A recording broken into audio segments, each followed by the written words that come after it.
يا ربي صل على محمد يا ربي صل عليه وسلم يا ربي صل على محمد يا ربي صل عليه وسلم يا ربي صل على محمد وافتح من الخير. Kita adalah menkirim syariah. Takbir. Allahu Akbar.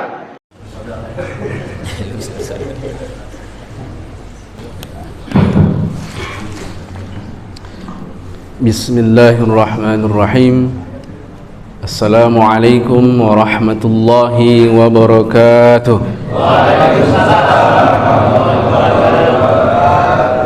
Kena pantun lain nih bapak-bapak sama ibu-ibu ini. Jalan-jalan ke kebun memetik bayam. Bayam dipeti untuk campuran bakwan. Dari bunyi ucapan salam, sepertinya bapak ibu punya cicilan. Punya cicilan, Bu? Pak, punya cicilan, Pak? Mari kita sama-sama doakan yang punya cicilan, yang punya hutang, semoga lunas. Amin ya Rabbal. Poncang betul jawab salamnya. Berarti memang betul lah ini cicilannya ini ya. Ya, Bu. Alhamdulillahi Rabbil Alamin Alladhi arsala rasulahu bashiran wa nadhira wa da'iyan illallah bi'idhnihi wa sirajan munira. Ashhadu an la ilaha illallah wahdahu la sharika lah wa ashhadu anna Muhammadan abduhu wa rasuluh alladhi la nabiyya ba'da. Allahumma salli ala sayyidina Muhammad wa ala ali sayyidina Muhammad kama sallaita wa sallamta ala sayyidina Ibrahim wa ala ali sayyidina Ibrahim fil alamina innaka hamidun majid. Amma ba'd. Faqala ta'ala fi kitabihil karim ba'dahu minasy syaithanir rajim. Bismillahirrahmanirrahim. Waltakum minkum ummatun yad'una ilal khair wa ya'muruna bil ma'ruf wa yanhauna 'anil munkar wa ulaika humul muflihun. Shadaqallahul 'azim wa shadaqa rasulun nabiyil karim wa nahnu 'ala dzalika minasy syahidin wa syakirin walhamdulillahi rabbil alamin. Yang saya hormati Ustadz Salman SE. Ustadz Salman ini adalah teman saya, teman lama. Jadi ketika panitia menghubungi Ustadz, kenal dengan Ustadz Salman. Banyak teman saya yang bernama Salman. Salman yang mana saya bilang kan. Kemudian dikirimlah foto. Oh, Ustadz ini saya. Jadi Ustadz Salman adalah sobat saya, sobat karib. Udah lama nggak ketemu Ustadz ya. Berapa lama Ustadz? Lama lah pokoknya. Jadi alhamdulillah. Kemudian yang saya hormati semua jajaran FKSMM, kemudian Badan Kenajiran Masjid yang lebih dikenal dengan panggilan Ustaz siapa? FKS. Enggak, Badan Kenajiran Masjid. Pak siapa namanya?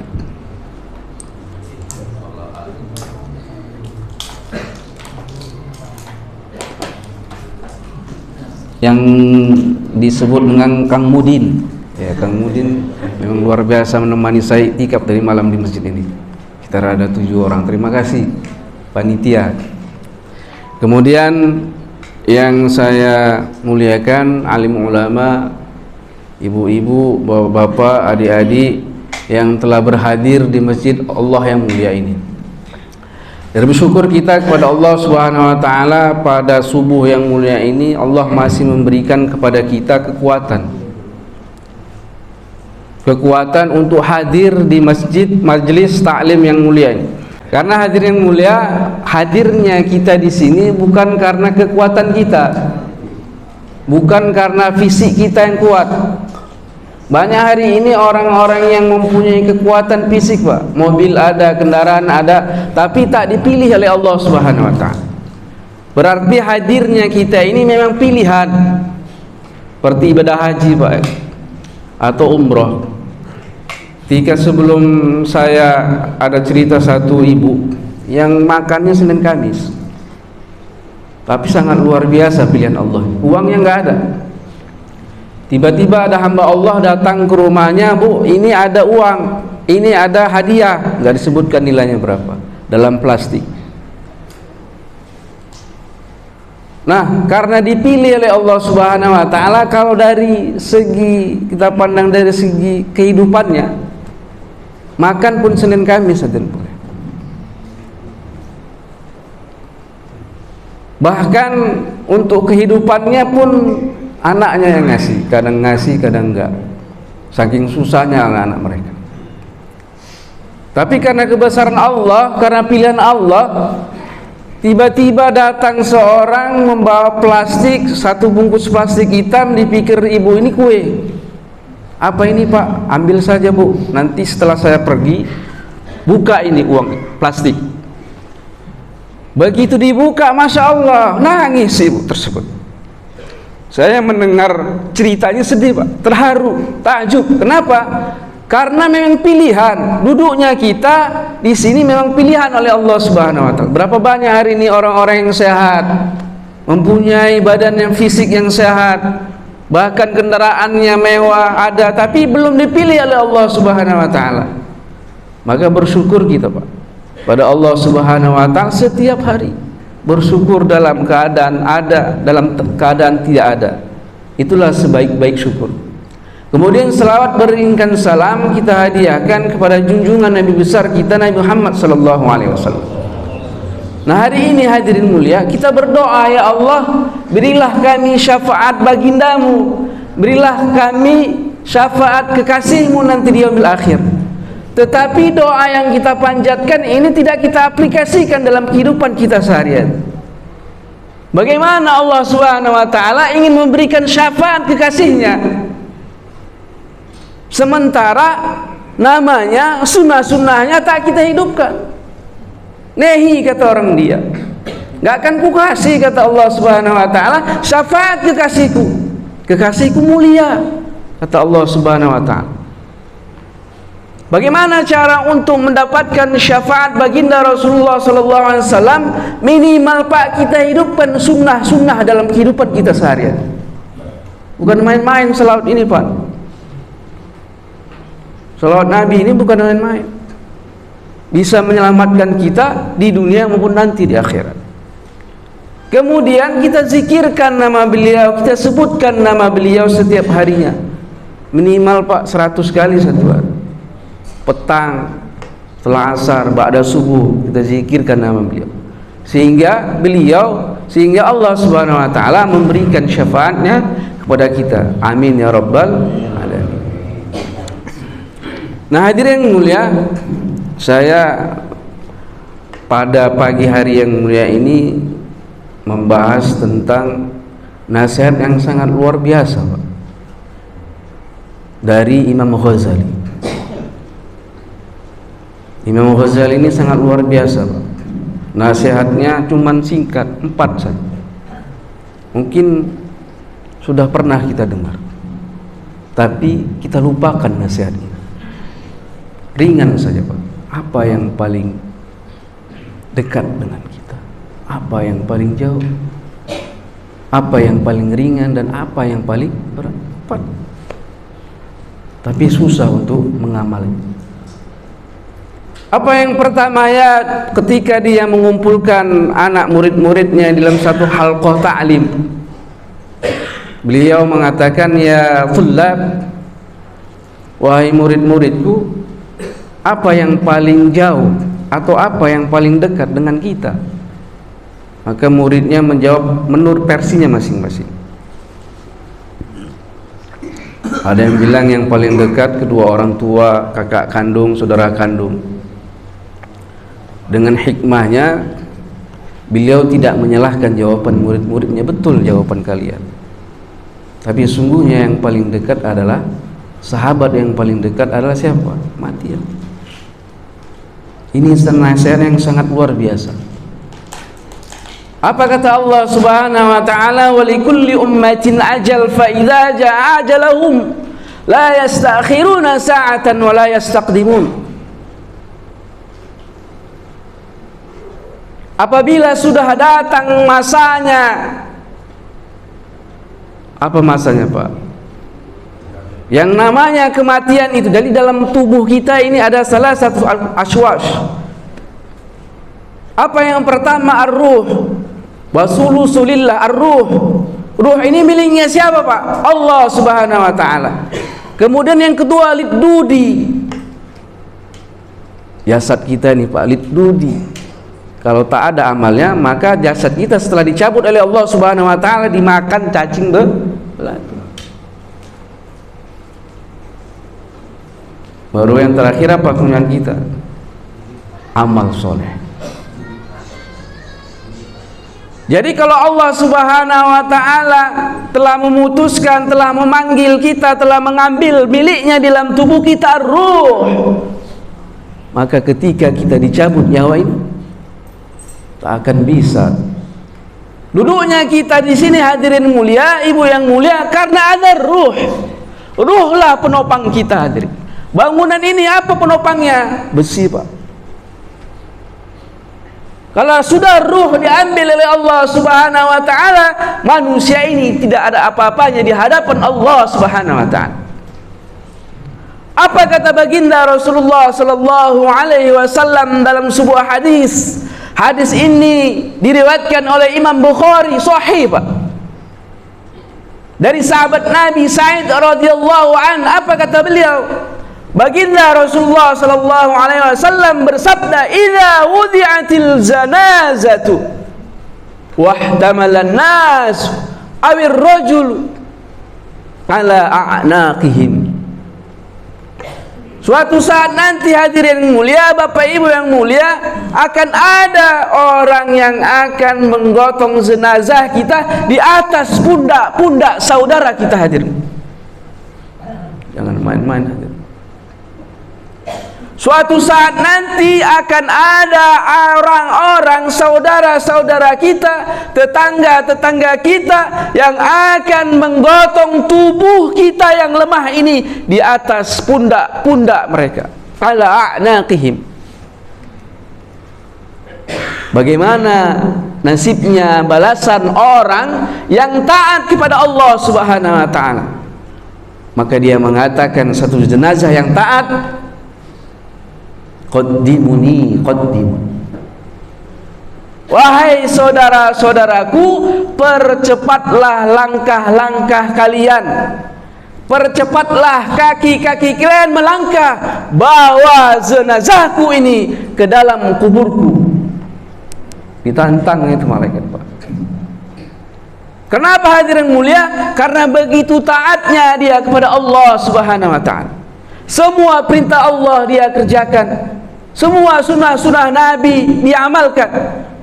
Wahai saudara-saudaraku, percepatlah langkah-langkah kalian, bawa jenazahku ini ke dalam tempat peristirahatanku yang terakhir. Kenapa hadirin mulia? Karena kuburnya dia mengetahui disediakan oleh Allah Subhanahu wa taala raudhatan min riyadil jinan, yaitu taman-taman surga Allah Subhanahu wa taala. Nah, sebaliknya hadirin mulia, orang yang tak mau taat, orang yang sudah dikasih kesempatan hidup, dia berbuat dosa, dia tak mau bertobat kepada Allah Subhanahu wa taala, maka jenazah ini akan menjerit sejerit-jeritnya, dan jeritannya ini terdengar oleh seluruh makhluk kecuali jin dan manusia. Walau sami'al sa'iqa, dan jeritan ini hadirin mulia, apabila manusia mendengarkannya akan jatuh langsung pingsan, saking derasnya pekikat ini. Apa kata satu jenazah yang taat kepada Allah, yang membangkang kepada Allah, yang melawan kepada Allah, yang melanggar perintah Allah Subhanahu wa taala? Ya wailaha Ya wailah, wahai saudara-saudaraku, celakalah. Sambil menjerit hadir, sambil menangis hadirin mulia. Ya wailah, celakalah aku wahai saudara-saudaraku, mau kalian bawa kemana jenazahku ini? Saking takutnya hadirin mulia, saking menyesalnya dia kepada Allah Subhanahu wa taala karena tak patut, tak taat kepada Allah Subhanahu wa taala, dan menjerit, dan dia mengatakan, perlambatlah langkah kaki kalian. Sambil ketakutan, sambil menggetar, sambil menangis hadirin yang mulia. Jangan kalian bawa jenazahku ini, karena dia tahu hadirin mulia, karena kuburnya disediakan oleh Allah Subhanahu wa taala kuburatan min kubarin nirab.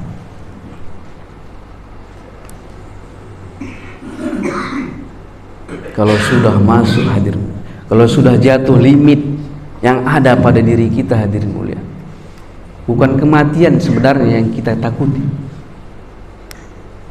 tapi amal kita yang belum mencukupi hadirin. Bukan kematian hadirin yang mulia yang kita takuti, tapi amal kita yang belum mencukupi hadirin. Dan dosa kita ini juga bukan hanya kepada Allah Subhanahu wa taala saja. Terkadang kita hadirin mulia, pendidikan kita sangat luar biasa.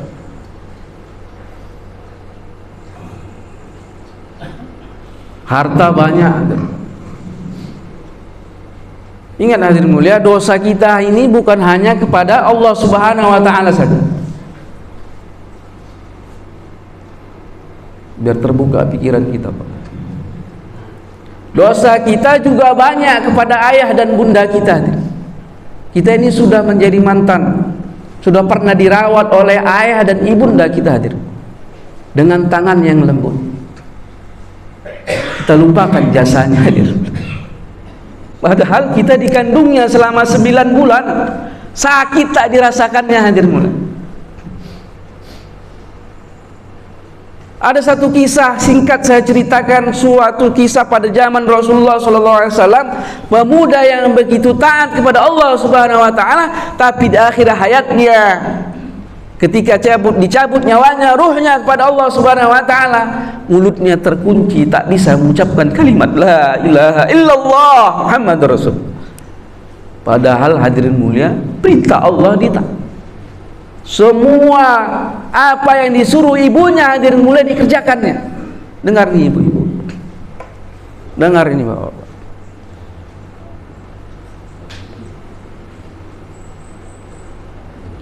Ketika hendak sakaratul maut, tak bisa dia mengucapkan kalimat la ilaha illallah, namanya Alqamah.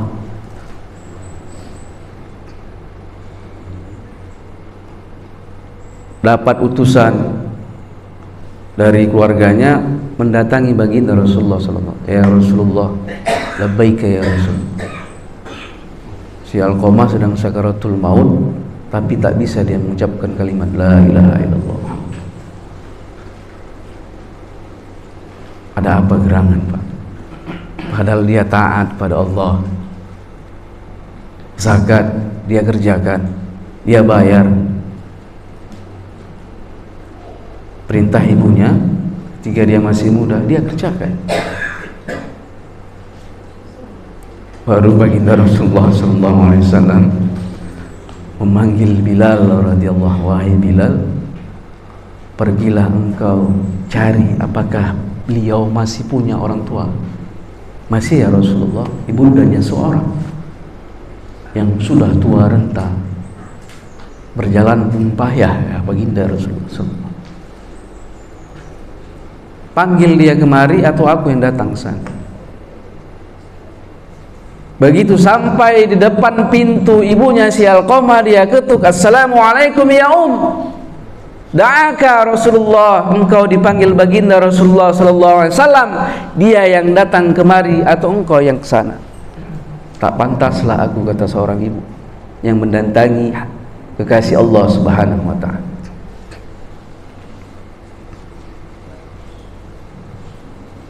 Panggil, dia datang di boboh menangis Bilal radhiyallahu anhu. Dengan keadaan seorang ibu yang tua, serentak berjalan pun payah. Setiba sampainya di rumah baginda Rasulullah sallallahu alaihi wasallam, langsung Rasulullah menanyakan, "Ijlisi ya duduklah engkau wahai." Rasulullah sallallahu alaihi wasallam sangat hormat kepada perempuan, sangat santun kepada ibu. Walau hanya beberapa tahun dia dirawat oleh ibunya, selebihnya ibu susuannya, tak jumpa dengan ayahnya.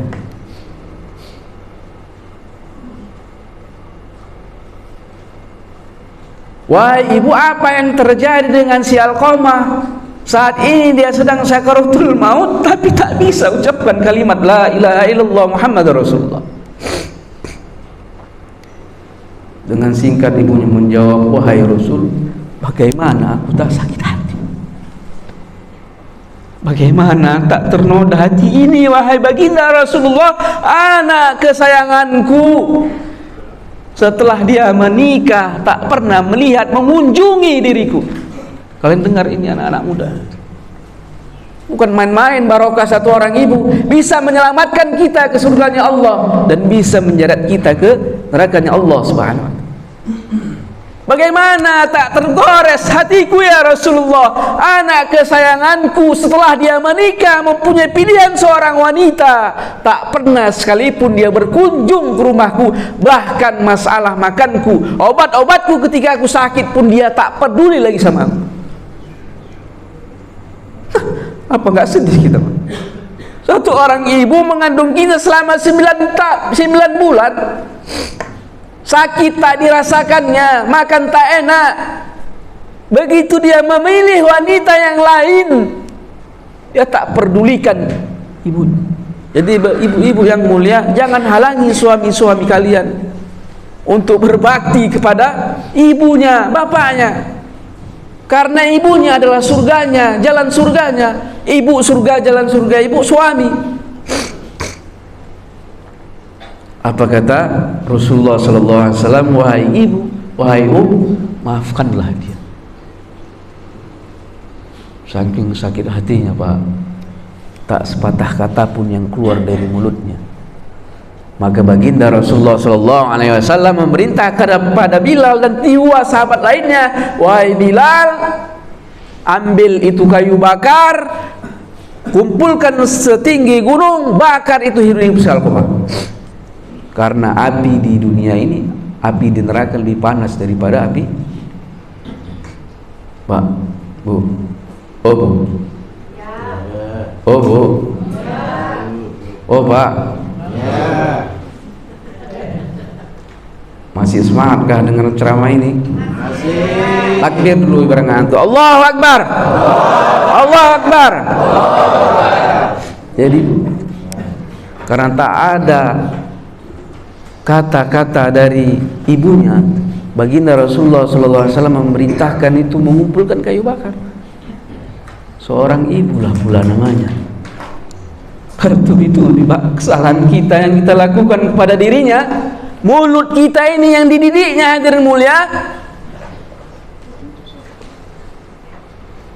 masih maafkan.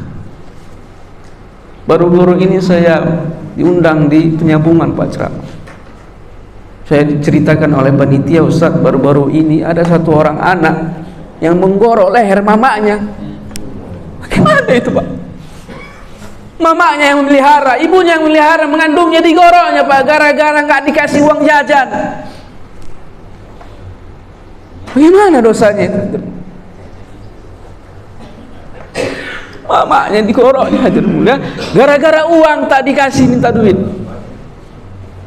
Di Sepolu-Polu tuh Pak, baru-baru ini kejadiannya.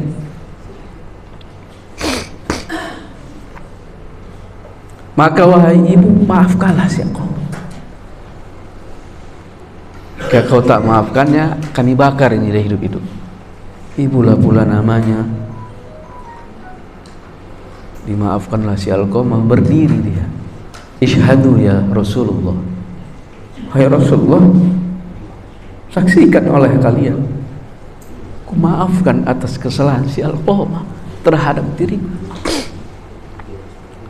karena ada kata maaf dari seorang ibu, maka Rasulullah SAW memerintahkan kepada Bilal, tengok tuh si Alqamah sana.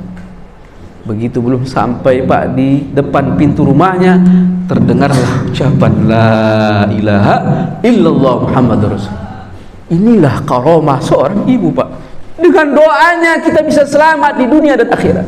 Percayalah Pak, percayalah Bu, percayalah anak-anak sekalian, adik-adik sekalian, ilmu yang ada pada diri kita ini, harta yang ada pada diri kita ini, hadirin mulia, karena ada doanya ibu, hadirin.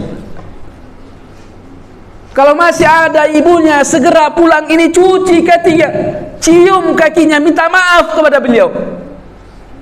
Sebelum ada kata maaf, wallahi hadirin mulia, walaupun setinggi apapun amal kita, walau sebanyak apapun yang kita sedekahkan harta kita, kalau belum ada kata maaf dari seorang ibu, hadirin mulia, wallahi tak akan ridho Allah Subhanahu wa ta'ala. Ridho Allah fi ridhul walidain wa sukhtullah fi sukhtil walidain. Bahkan satu orang ibu yang masih Nasrani, Pak, yang lain agama dengan kita, ketika dia mengajak kita untuk masuk kembali ke agamanya, itu pun disuruh Allah Subhanahu wa ta'ala untuk santun, untuk berkata yang baik kepada dia. Bagaimana lagi ibu kita yang dari kecil Islam, orang yang tua kita yang belum masuk Islam, kita sudah masuk Islam, kemudian dia mengajak lagi kepada kita untuk kembali agamanya, disuruh santun oleh Allah Subhanahu wa ta'ala. Inilah mulianya seorang ibu, hadir. Tapi Pak, ada satu lagi jasa yang kita lupakan, yaitu seorang ayah. Ayah ini juga, hadirin mulia, tak kalah hebatnya dengan ibu kita. Ketika kita dilahirkan oleh ibu kita, siapa yang mengangkat kita pertama? Siapa yang pertama kali mengenalkan tauhid kepada ayah? Hadir. Diangkatnya, dibisikkan ke telinganya, Allahu Akbar, Allahu Akbar. Jasanya ini sekarang ini, hadirin mulia, banyak orang-orang, anak-anak melupakan jasa seorang ayah. Betapa besarnya jasa seorang ayah yang mengenal kali pertama kali, hadirin mulia, ketika kita dihadirkan oleh Allah Subhanahu wa ta'ala ke dalam dunia ini. Ayahlah yang mengenalkan, ayahlah yang membisikkan ke telinga kita, Allahu Akbar. Terkadang anak yang sehebat ini mulutnya keluar dilawannya ayah, bahkan dipukulnya ayah. Sebesar apapun kesalahan orang tua itu, hadirin mulia, jangan pernah melukai perasaannya. Wala taqulla uff.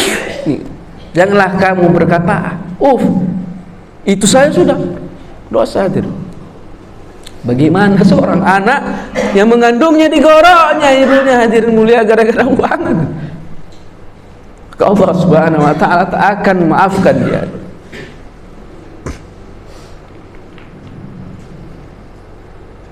Terdengarlah ucapan kalimat la ilaha illallah Muhammadur Rasulullah karena doa seorang ibu. Maka dari ini, hadirin mulia, pergilah, datangilah orang tua. Jangan hanya lebaran kita, Pak, minta maaf, mengambil tangannya, mencium tangannya. Bahkan seumur hidup kita ini, saya yakin Pak, 99% tak pernah mencuci kaki. Keberhasilan seorang di dunia ini, walaupun susah dia, hadirin mulia, karena santun dia kepada seorang. Insyaallah Pak ya, Bu. Nah, bagaimana kita yang sudah tua? Ayah kita, ibu kita telah tiada, doakan.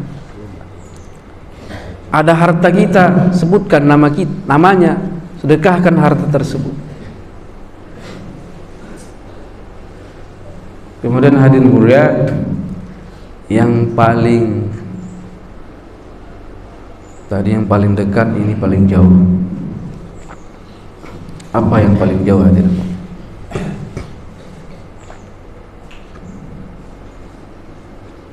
Apa hadirin yang mulai yang paling jauh dengan kita?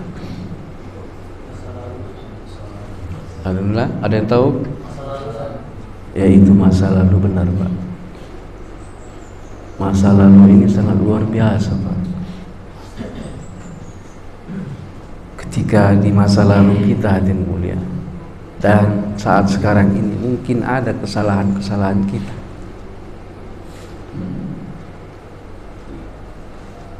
Kata Allah Subhanahu wa taala, apabila kalian berdosa, melakukan kesalahan, tubu ilallah taubatan nasuha,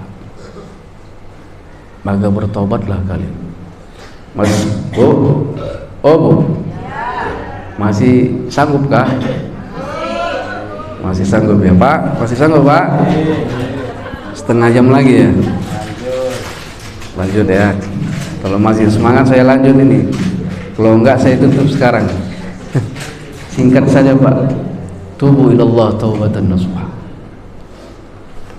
Apa kata Allah Subhanahu wa taala dalam hadits qudsi? Dia berdialog dengan Nabi Adam.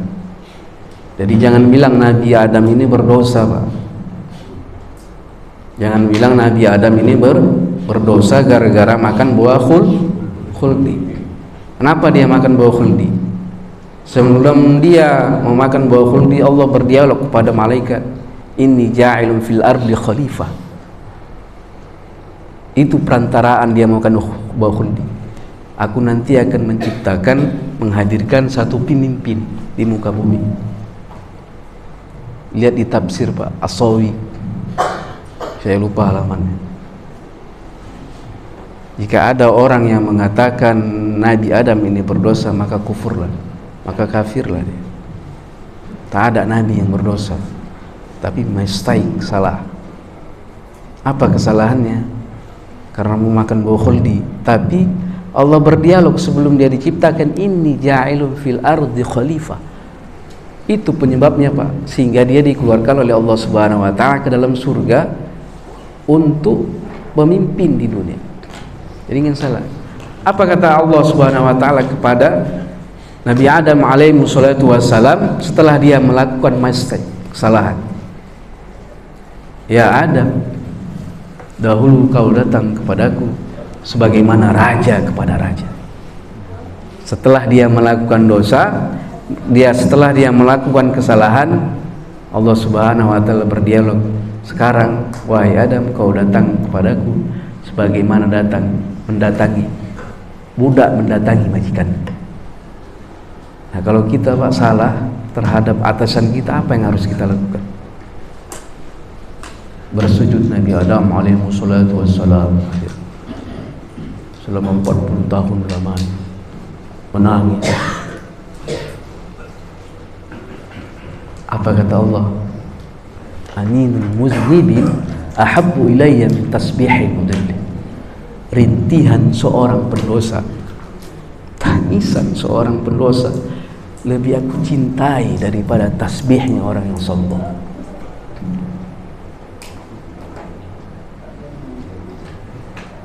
Rintihan seorang pendosa hadirin mulia, tangisan seorang pendosa hadirin mulia lebih aku cintai, lebih aku sukai daripada tasbihnya orang yang sombong. Aninul muznibin. Muznibin ini jamaah Pak, orang-orang yang berdosa. Anin, rintihan seorang pendosa lebih aku cintai, ahabbu ilayya min tasbihi mudillin. Mudillin ini banyak artinya, maknanya Pak, bukan hanya orang-orang tersesat, bisa juga orang yang sombong, banyak maknanya. Ada satu kisah seorang perempuan, namanya lupa saya, Ruqayyah. Dia menjual keperawanannya kepada laki-laki hidung belang. Tapi bolak balik dia mengadu pada Rasulullah, ini imra'atul lati kuntu hamilan bizinati. Aku seorang wanita yang berbuat zina dan hamil atas perbuatanku, aku ingin bersuci, fatahhir nih ya Rasulullah. Nggak mau lihat mukanya, Pak. Karena salah satu dosa besar adalah zina. Sampai 3 kali karena ada kesungguhan si Ruqayyah ini. Singkat cerita, dia balik, kau pergi lagi ke rumahmu tobat. Setelah anakmu lahir, kemari kau. Balik lagi. Setelah anakmu habis masa susuannya, balik lagi kau kemari. Balik datang. Setelah anak kau dewasa, kau rawat dia, kau kasih makan dengan halal, balik lagi. Balik lagi dia, Pak. Singkat cerita, setelah dewasa, kau nikahkan dengan baik-baik. Balik lagi dia, Pak. Gak ada juga jawaban baginda Rasulullah SAW.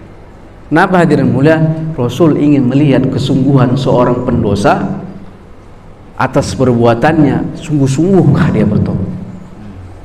Karena dosa kita yang kita berbuat bisa diterima oleh Allah Subhanahu wa taala karena taubatan nasuha. Ini syarat-syarat taubat diterima. Di akhir hayatnya dia masih taubat kepada Allah, meninggal dunia, terdengar oleh baginda Rasulullah, tersenyum Rasulullah karena kesungguhan. Satu orang penzina, Pak, terima doa. Tak ada manusia yang tak berdosa, ya kan? Maka bertobat, tubu ilallah taubatan nasuha. Kemudian yang ketiga, hadirin mulia, apa yang paling ringan? Ini, Pak, yang paling ringan adalah meninggalkan sholat. Awwalu ma yuhasabu yaumal qiyamah as-shalah. Amal yang pertama kali nanti yang akan dihitung oleh Allah Subhanahu wa taala sholat. Kalau tak sholat bagaimana? Apa kata Allah? Innal ladzina fatanul mu'minina wal mu'minat thumma lam yatubu falahum 'adzabu jahannam. Apa kata Allah? Apabila satu orang mukmin, laki-laki mukminah, laki-laki mukmin, perempuan mukminah, dia melakukan kesalahan, perusak, maksudnya merusak apa? Melakukan dosa, hadirin mulia. Fatanu, membuat kerusakan di dunia ini, yaitu dosa. Walam yatubu ilallah, belum dia bertaubat kepada Allah Subhanahu wa taala, walahum adzabu jahannam walahum adzabul hariq. Ini balasan. Tapi sebaliknya, hadirin mulia, innal ladzina amanu wa 'amilus shalihat lahum jannatun tajri min tahtihal anhar dzalikal fawzul kabir. Ini orang-orang yang bertobat. Maka hadirin mulia, terkadang kita membuat pesta, memestakan anak kita, menyunatkan anak kita, kita tinggalkan sholat. Ini, Pak, pekerjaan yang paling ringan. Jangan sepele, Pak, sholat ini. Gara-gara kita tamasya, pergi ke sana kemari, kita tinggalkan sholat. Padahal sholat ini yang menyelamatkan kita, Pak, bukan uang.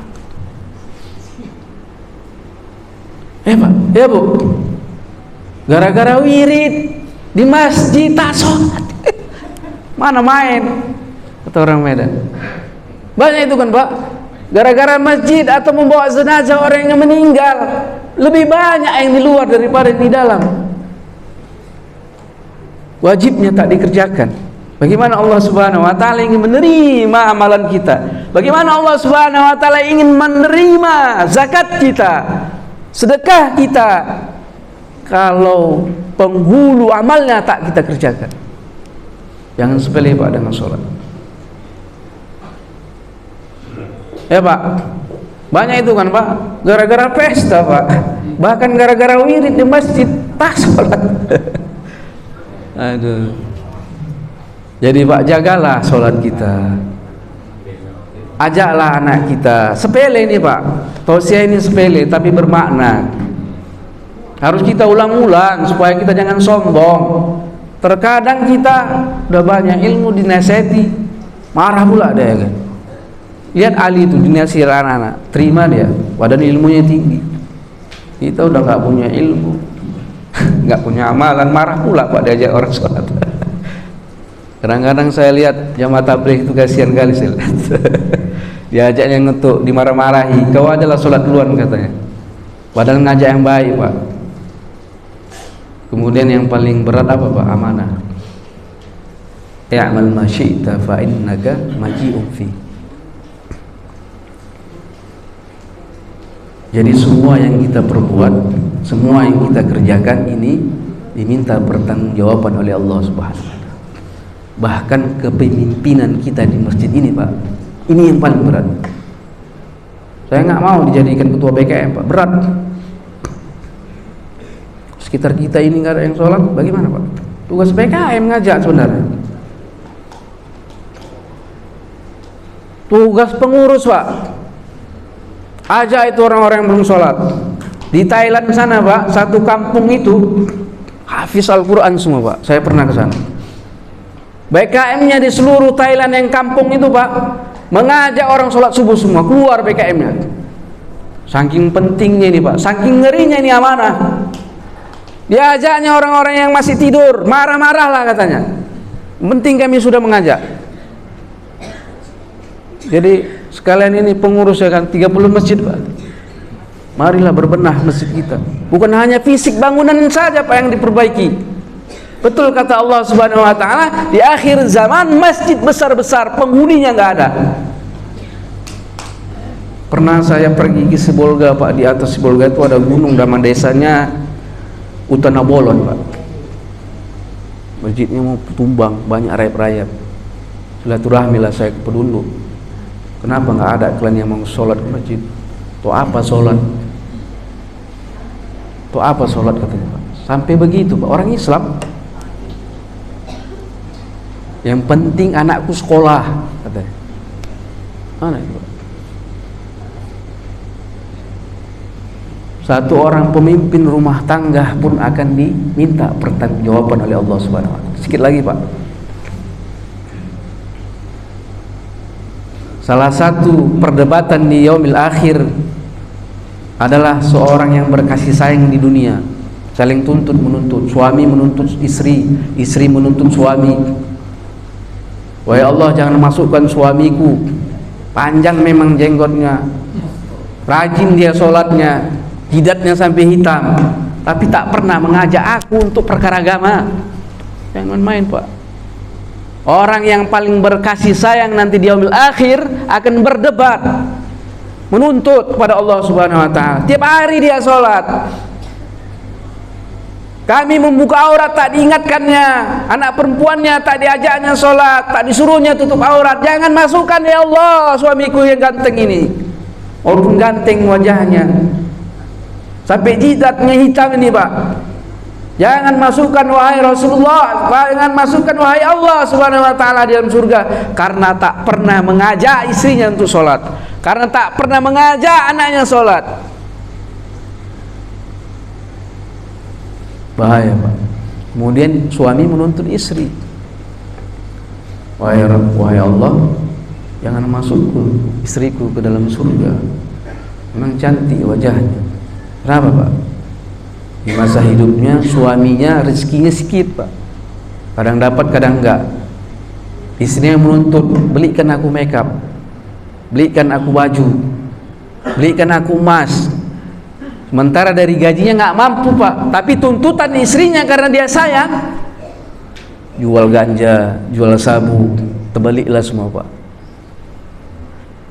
Jangan masukkan wahai Allah istriku ke dalam surga. Makanya ngeri nih, Pak. Harus saling mengingatkan kita antara suami, istri, anak. Jangan pula kita marah dinasihati anak kita, Pak. Saking sayangnya lah dia kepada ibu dan bapaknya. Wahai ayah, wahai mama, sholatlah mak, sholatlah ya. Dengan santun, bil marhamah. Jangan kita mengajak ayah kita, woi ayah, menang jenggot panjang aja nih ayah, suruh sholat nggak mau. Jangan gitu, Pak. Ayah, santun, ibu, oma. Maka hadirin mulia, amanah ini, Pak, harus kita laksanakan dengan sebaik-baiknya. Apalagi pemimpin kita, Pak, presiden. Ngeri, Pak. Sebaik-baik kita dipilih, tolak dulu, Pak. Hadirin mulia, Mungkin ini saja yang dapat saya sampaikan. Kita niat amal. Setelah kita dengarkan ceramah ini, ambil yang baik-baik, amalkan, kemudian sampaikan kepada orang-orang terdekat kita. Al-ilmu bila amalin kasyajari bila thamari. Ilmu tanpa amal seperti buah, seperti pohon tanpa buah. Insyaallah Pak ya. Insyaallah Bu. Bu, insyaallah Bu ya, amalkan. Takbir dulu, takbir. Takbir. Itu dia biar semangat. Jadi alhamdulillah, terima kasih semua panitia, semua pengurus FKSMM yang telah mengundang saya. Mungkin itu saja yang dapat saya sampaikan. Kurang dan lebih saya mohon maaf kepada bapak-bapak, ibu-ibu, dan kepada Allah Subhanahu wa taala saya minta ampun. Billahi taufiq wal hidayah. Assalamualaikum warahmatullahi wabarakatuh. Sejenak